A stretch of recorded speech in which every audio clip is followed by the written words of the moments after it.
Hello everyone, आप सभी का हमारी इस क्लास में स्वागत है। आज की हमारी क्लास है क्लास 6 से 8th के लिए मैथ्स की। और आज जो हम टॉपिक कवर करेंगे वो बहुत ही इम्पोर्टेंट टॉपिक है, त्रिभुज में पाइथागोरस प्रमेय। ये पाइथागोरस प्रमेय वाला जो टॉपिक है ये लगभग हर सवाल में कहीं ना कहीं कभी ना कभी यूज हो ही जाता है। कोई सी भी क्लास में इसका यूज हम कर ही लेते हैं। तो आज हम इस टॉपिक को ढंग से पढ़ेंगे और इसके सवालों को भी हल करना सीखेंगे। तो सबसे पहले मैं बताता हूँ ये पाइथागोरस प्रमेय क्या होती है। पाइथागोरस प्रमेय हमेशा समकोण त्रिभुज में लगती है। सबसे पहली बात जो आपको इसके लिए याद रखनी है वो ये है कि पाइथागोरस प्रमेय केवल समकोण त्रिभुज के लिए ही है। दूसरी बात यह है कि इसका एक सूत्र होता है कर्ण की घात 2 बराबर लंब की घात 2 प्लस आधार की घात 2। आपको ये सूत्र याद रखना है। कर्ण क्या होता है, लंब क्या होता है, आधार क्या होता है, वो मैं भी आपको बताऊंगा। तो सबसे पहले हम देखते हैं कि ये एक समकोण त्रिभुज है। ठीक है, इसमें ये वाला कोण है 90 डिग्री का। समकोण त्रिभुज क्या होता है, जिसका एक कोण 90 डिग्री का हो। तो ये कोण 90 डिग्री का है। तो आपको याद रखना है, मैं दोबारा रिपीट कर रहा हूँ, ये बात आपको याद रखनी है कि 90 डिग्री के सामने वाला कोण हमेशा होता है कर्ण। ठीक है, तो ये 90 के सामने वाला कर्ण हो गया, ये लंब और ये आधार। अब हमारा जो इसका स्टेटमेंट है, आपको मेनली वैसे ये याद होना चाहिए, फिर भी मैं स्टेटमेंट आपको बता रहा हूँ। किसी समकोण त्रिभुज में कर्ण पर बने वर्ग का क्षेत्रफल, जैसे ये कर्ण है और इस पर मैंने वर्ग बना दिया है, तो जो इसका क्षेत्रफल होगा त्रिभुज की शेष दो भुजाओं पर बने वर्गों के क्षेत्रफल के योग के बराबर होता है। शेष दो भुजाएं कौन कौन सी बची, आधार और लंब। तो इन पर जो वर्ग बने हैं इन दोनों का क्षेत्रफल निकाल के जोड़ दो और वो इसके क्षेत्रफल के बराबर हमेशा आता है। और इसी से ये सूत्र निकल कर आया है, कर्ण की घात 2 बराबर लंब की घात 2 प्लस आधार की घात 2। कर्ण क्या होता है, 90 डिग्री के सामने वाली भुजा, जो 90 डिग्री कोण बन रहा होगा उसके सामने वाली भुजा कर्ण होगी हमेशा। लंब और आधार आपस में इंटरचेंज होते रहते हैं। अगर हम इस त्रिभुज को ऐसे पलट देंगे तो नीचे वाला आधार हो जाएगा, ऊपर वाला लंब हो जाएगा। फिलहाल इसके हिसाब से लंब ये है और आधार ये है। तो इस सूत्र पर आधारित आज हम सवालों को करेंगे। तो पहला सवाल है, चित्र में कोण भी समकोण है तब भुजा CA की लंबाई बताइए। तो ये एक समकोण त्रिभुज दे रखा है हमें और दो भुजाओं की लंबाइयाँ भी हमें दे रखी हैं और इस भुजा की लंबाई बतानी है। तो इसमें हमें अपने आप दिमाग लगाना है कि हम इसमें किस तरीके से इसकी लंबाई निकाल सकते हैं। तो इसकी लंबाई निकालेंगे हम पाइथागोरस प्रमेय से। तो इसमें क्या है, देखिए 90 डिग्री के सामने वाला ये कर्ण है, ये लंब है और ये आधार है। तो हम यहाँ लिखेंगे पाइथागोरस प्रमेय से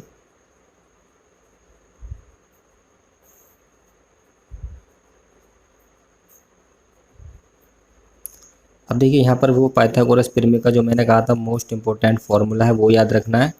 कर्ण की घात 2 बराबर आधार की घात 2 और प्लस लंब की घात 2। अब यहाँ पर कर्ण हमें ज्ञात करना है तो कर्ण की जगह हम लिख देंगे AC, क्योंकि ये पता नहीं है।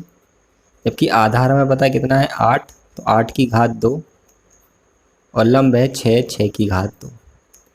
8 की घात 2 मतलब 8 की 2 बार गुणा 8 गुणा 8 हो गया 64, 6 गुणा 6 हो जाएगा 36। अब यहाँ पर जब भी दो घात है, अभी हमने AC की घात 2 का मान निकाला, जबकि मान निकालना किसका, AC या CA एक ही बात होती है उसका। तो जब भी दो घात हटाएंगे तो इस तरफ हमारे वर्गमूल का निशान लग जाएगा, यानी कि ये वाला। ठीक है, यहाँ से दो घात हटाएंगे तो यहाँ वर्गमूल का निशान लग जाएगा। दोनों को जोड़ के 100 आ गया। अब वर्गमूल कैसे निकालते हैं, यदि कक्षा 8 के बच्चे इस वीडियो को देख रहे हैं तो उन्हें तो वर्गमूल निकालना आता है, पर कक्षा 7 या कक्षा 6 के बच्चे इस वीडियो को देख रहे हैं तो उन्हें भी वर्गमूल निकालना नहीं आता है। तो उसे हल करने के लिए क्या करते हैं, हम देखते हैं कि ऐसी कौन सी दो संख्या हैं जिनकी गुणा करने पर 100 आ जाएगा और सेम टू सेम हो, बिल्कुल एक जैसी। तो वो है हमारी 10 गुणा 10।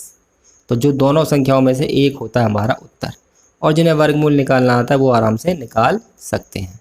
ठीक है, तो AC का मान आ गया 10। ये ट्रिक मैंने केवल उन बच्चों के लिए बताई है जिन्हें वर्गमूल निकालना नहीं आता है। ऐसी संख्या सोच लो जिनकी गुणा करके वही संख्या बन रही हो।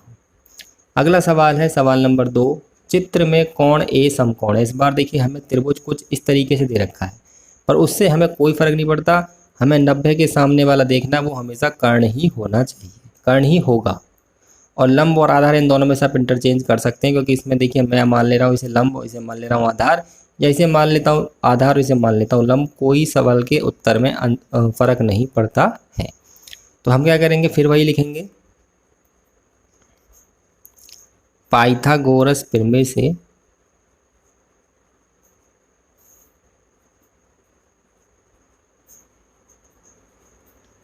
वही सूत्र लिखो, कर्ण की घात 2 बराबर लंब की घात 2 प्लस आधार की घात 2।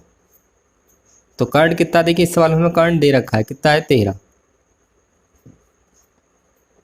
और मैं इसे लंब मान लेता हूँ, इसे आधार मान लेता हूँ, तो लंब भी हमारा है 12 और आधार क्या बचा ए बी, उसकी लंबाई हमें निकालनी है। 13 का वर्ग मतलब 13 की 13 में गुणा 169, 12 की 12 में 144, और ये ऐसे ही रहेगा। इसे हम पक्षांतर कर देंगे क्योंकि इसका मान निकालना है तो इसे पक्षांतर करना पड़ेगा। ए बी की घात 2 को मैं इधर लिख लेता हूँ, 169 में से 144 घटा देंगे तो ये आ जाएगा हमारा 25। और अभी मैंने ऊपर बताया जब भी दो घात हटाएंगे तो हम क्या लगाएंगे, दूसरे पक्ष की तरफ ये वाला निशान, जिसे वर्गमूल कहते हैं। हल करने के लिए क्या करेंगे, ऐसी दो संख्याएं सोचेंगे जिनकी गुणा करके 25 आ जाए। वो आपको पता है दो संख्याएं होती हैं 5 गुणा 5। इसका उत्तर आ जाएगा हमारा 5 सेंटीमीटर। ठीक है जी। अब चलते हैं सवाल नंबर 3 की तरफ। सवाल नंबर 3 क्या कह रहा है, एक आयत का विकर्ण 20 सेंटीमीटर व लंबाई 16 सेंटीमीटर है। आयत आपको पता ही होगा, जिसकी आमने सामने की भुजाएं बराबर होती हैं और प्रत्येक कोण 90 अंश का होता है। तो उसका चित्र बना लीजिए। ये मैं एक आयत का चित्र बना लेता हूँ। ये इसकी लंबाई है और ये चौड़ाई है और इसे कहते हैं हम विकर्ण। ठीक है, ये विकर्ण, इसका नाम दे देते हैं ए बी सी और डी। अब क्या क्या चीज़ दे रखी है वो लिख लेते हैं। एक आयत का विकर्ण है 20, तो ये तो 20 दे रखा है। ये कोण 90 डिग्री का है, ये भी 90 का है, सारे 90 के होते हैं। और लंबाई है इसकी 16। अब आयत का परिमाप निकालना है। अब अगर आप अपने दिमाग पर जोर डालेंगे तो आपको आयत के परिमाप का सूत्र पता हो या नहीं पता हो तो मैं बताता हूँ। आयत के परिमाप का सूत्र होता है 2 लंबाई प्लस चौड़ाई। अब इस सवाल में लंबाई तो हमें दे रखी है और चौड़ाई नहीं दे रखी, तो जब तक चौड़ाई पता नहीं होगी तब तक हम इसका परिमाप नहीं निकाल सकते। तो चौड़ाई पता करने के लिए क्या करेंगे, हम पाइथागोरस प्रमेय का उपयोग करेंगे। पहले त्रिभुज ए बी सी में इसमें लिखना पड़ेगा क्योंकि इसमें दो त्रिभुज बन रहे हैं कि हम कौन से त्रिभुज में लगा रहे हैं। तो त्रिभुज ए बी सी में पाइथागोरस प्रमेय से, और पाइथागोरस प्रमेय क्या होती है, वही है सूत्र हमारा, कर्ण की घात 2 बराबर लंब की घात 2 प्लस आधार की घात 2। कर्ण हमारा है 20, तो 20 की घात 2, लंब हमारा 20 ही है, निकालना है क्योंकि 90 के सामने वाला हमेशा कर्ण होगा। ये आधार, ये लंब। आधार है 16 की घात 2। 20 की 20 में गुणा आ जाएगा 400, ये ऐसे ही रहेगा। और 16 की 16 में गुणा आएगी 256। पक्षांतर कर लेंगे तो 20 की घात 2 आ जाएगा 400 माइनस 256, यानी कि ये आ गया 144। तो 20 ही आ जाएगा, इधर लगा देंगे वर्गमूल का निशान। अब ऐसी कौन सी दो संख्याएं हैं जिन्हें गुणा करके 144 आता है, वो है 12 गुणा 12। तो 20 ही आ जाएगी 12 सेंटीमीटर। 20 क्या मानी हमने, चौड़ाई है एक तरह से, तो चौड़ाई आ गई हमारी 12 सेंटीमीटर। अब लगा देंगे इसके परिमाप का सूत्र। परिमाप निकाल दो, क्षेत्रफल निकाल दो, कुछ भी निकाल सकते हैं। आयत का परिमाप हो जाएगा 2 ब्रैकेट में लंबाई प्लस चौड़ाई, 2 ब्रैकेट में लंबाई हमारी ये है 16, चौड़ाई हमने ये निकाल दी है 12, तो 2 और ये हो गए 28, और इनके बीच अब गुणा है, 28 दूनी 56 सेंटीमीटर। ठीक, चलते हैं अगले सवाल की तरफ। सवाल नंबर 4। सवाल नंबर 4 है, एक 65 डेसीमीटर लंबी सीढ़ी दीवार से 25 डेसीमीटर की दूरी पर दीवार से लगी हुई है। आपने दीवार पर सीढ़ी लगी हुई देखी होगी। आप गौर करेंगे तो वो एक समकोण त्रिभुज बना रही होती है दीवार के साथ और ज़मीन के साथ मिलके। किस तरीके से, देखिए इस तरीके, ये दीवार है हमारी, ठीक, और ये हमारी ज़मीन है और ये लग रही है जी सीढ़ी। ये है सीढ़ी, ये है दीवार और ये है हमारी ज़मीन या भूमि कह देते हैं। अब कौन सी लंबाई क्या क्या दे रखी है हमें उस पर गौर करना है। ये हमारा समकोण त्रिभुज तो बन ही रहा है, ये 90 के डिग्री का कोण है तो ये हो गया कर्ण, ये लंब और ये आधार। एक 65 डेसीमीटर लंबी सीढ़ी, यानी कि सीढ़ी की लंबाई हमें पता है 65 डेसीमीटर, ठीक। दीवार से 25 डेसीमीटर की दूरी पर दीवार से लगी हुई है, यानी कि ये दीवार से 25 डेसीमीटर की दूरी से लगी हुई है तो ये वाली हो गई 25 डेसीमीटर, ठीक। सीढ़ी के ऊपरी सिरे की दीवार के आधार से दूरी बताइए। सीढ़ी का ऊपरी सिरा कौन सा है, ये। दीवार का आधार कौन सा है, ये। यानी कि ये वाली दूरी बतानी है। इसे मान लिया मैंने x डेसीमीटर ही मानेंगे जब सब चीज़ें डेसीमीटर में दे रखी। समझ में आ गया आपको चित्र के हिसाब से। तो ये एक समकोण त्रिभुज है, ये दूरी निकालनी है तो इसके लिए हम लगा देंगे पाइथागोरस प्रमेय। तो लिखेंगे वही सूत्र, वही फॉर्मूला चलेगा, पाइथागोरस प्रमेय से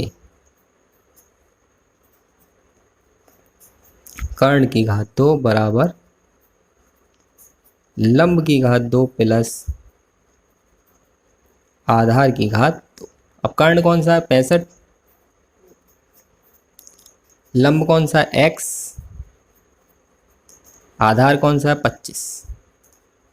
अब देखिए 65 का वर्ग बड़ा होता है, हर किसी को याद नहीं होता, तो मेरे को भी याद नहीं है तो मैं गुणा कर लेता हूँ 65 की 65 में।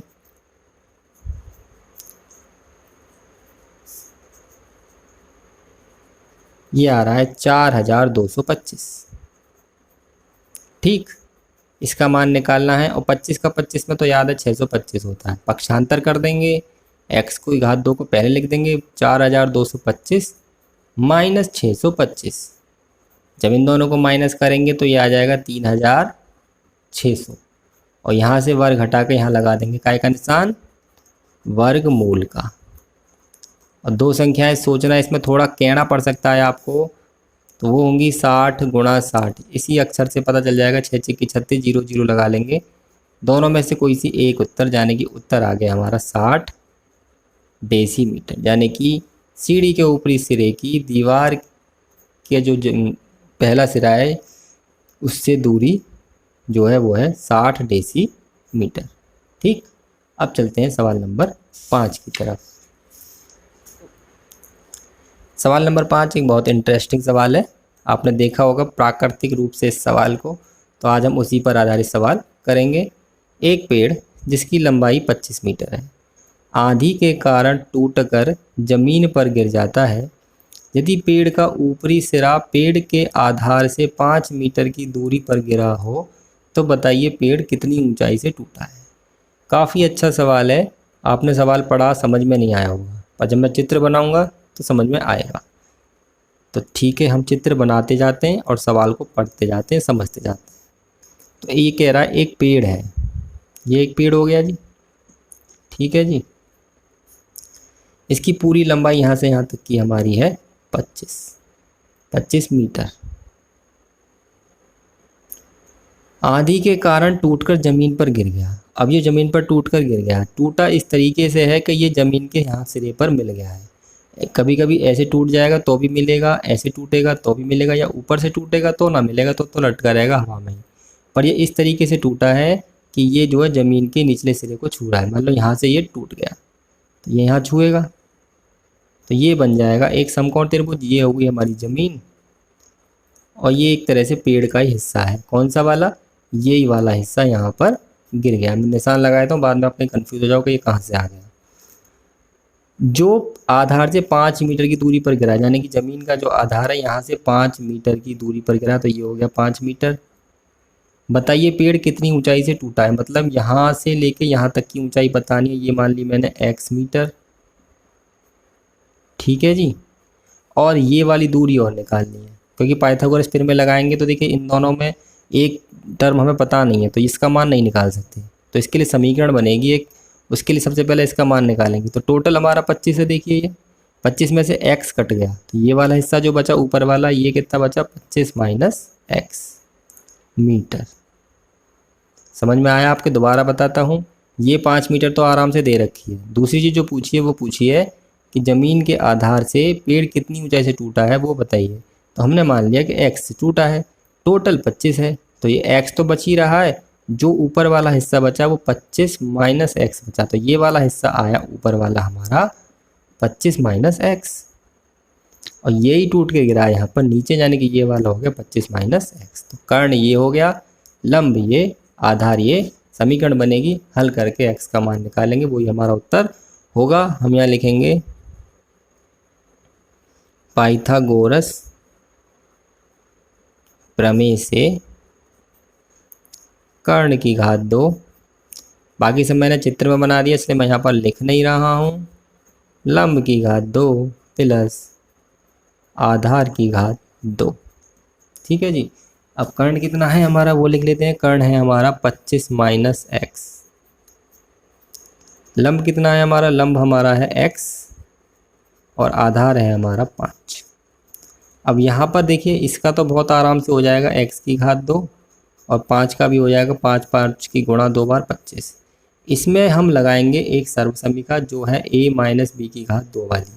यहाँ लिख देता हूँ मैं समझाने के लिए केवल आपको, a की घात 2 प्लस b की घात 2 माइनस 2ab।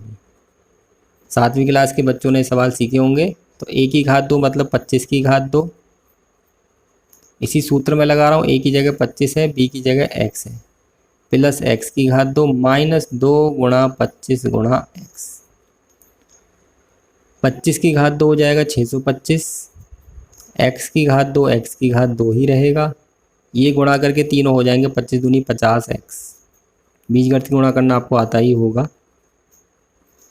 अब क्या करता हूँ मैं, देखिए दोनों तरफ x स्क्वायर है, पक्षांतर करके इधर ले आओ संख्याओं को। ये जो दोनों संख्याएं हमारी इस तरफ हैं ये वाली, इन दोनों को इधर पक्षांतर कर लेंगे, दोनों प्लस की हैं, दोनों ही माइनस की हो जाएंगी, और इधर बचेगा हमारा 0 शून्य यानी कि 0। अब जो संख्याएं उल्टे चिन्ह वाली होती हैं वो कट जाती, ये कट गई और ये घट गई, माइनस के 50x बराबर 0। 50x को इधर पक्षांतर कर लेंगे और यहाँ बचेगा 600, 50 आ जाएगा बटे में, 12 बार कट गया, x आ गया 12, यानी कि हमारा उत्तर आ गया 12 मीटर। यानी कि पेड़ जो है वो 12 मीटर की ऊंचाई से हमारा टूटा है। समझ में आपको आ गया सवाल? अगर नहीं आया है तो एक बार थोड़ा सा वीडियो रिवाइज करके दोबारा से देख सकते हैं। अब चलते हैं छठे सवाल की तरफ। छठा सवाल क्या है, निम्नलिखित में से पाइथागोरियन त्रिक छांटिए। ये एक नया शब्द आ गया, ये पाइथागोरस से ही बना है, पाइथागोरियन। पाइथागोरियन त्रिक छांटिए, और जो पाइथागोरियन त्रिक हो उनके 2 त्रिक और लिखिए, यानी कि जो त्रिक है उनके 2 त्रिक और लिखने हैं और जो नहीं है उसे छोड़ देना है। तो पाइथागोरियन त्रिक क्या होता है वो मैं आपको बता देता हूँ। देखिए ऐसी 3 संख्याएं जो पाइथागोरस प्रमेय का सत्यापन करती हैं वो कहलाती हैं पाइथागोरियन त्रिक। सत्यापन कैसे होगा वो मैं आपको बताता हूँ। जैसे पहला सवाल है 5, 12 और 13। तो इसमें क्या करेंगे, सबसे बड़ी संख्या का वर्ग करके देखेंगे, पहले जाने की 13 का कितना आ जाएगा, 13 गुणा 13 जाने की 169, और फिर दोनों छोटी संख्याओं का वर्ग करके जोड़ेंगे। यही तो पाइथागोरस प्रमेय कहती है कि कर्ण पर बने वर्ग का क्षेत्रफल शेष 2 भुजाओं पर बने वर्ग के क्षेत्रफल के बराबर होता है। तो एक तरह सबसे बड़ी भुजा कर्ण होती है हमारी समकोण त्रिभुज में, तो उसका वर्ग किया, बाकी दोनों का वर्ग करके देखो, ये आ गया 25 5 का, इसका आ जाएगा 144 बराबर 169। तो दोनों बराबर आ रहा है। सबसे बड़ी भुजा का वर्ग करो, दोनों छोटी भुजाओं का वर्ग करो और जोड़ के देखो बराबर आ गया, तो लिख देंगे पाइथागोरियन त्रिक है।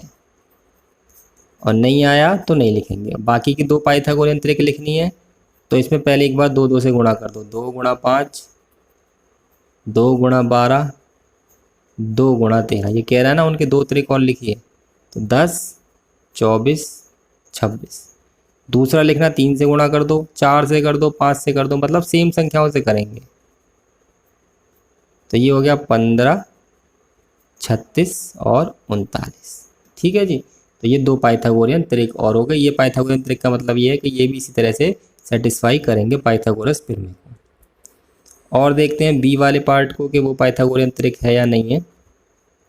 ये है 7, 8, 15। तो सबसे बड़ी भुजा का वर्ग करेंगे 15 का, 15 की 15 में गुणा आ जाएगी 225। छोटी भुजा का वर्ग करेंगे यानी कि 7 का और 8 का, तो 7 का वर्ग होता है 49, 8 का वर्ग होता है 64। ये हो गया आ गया 113।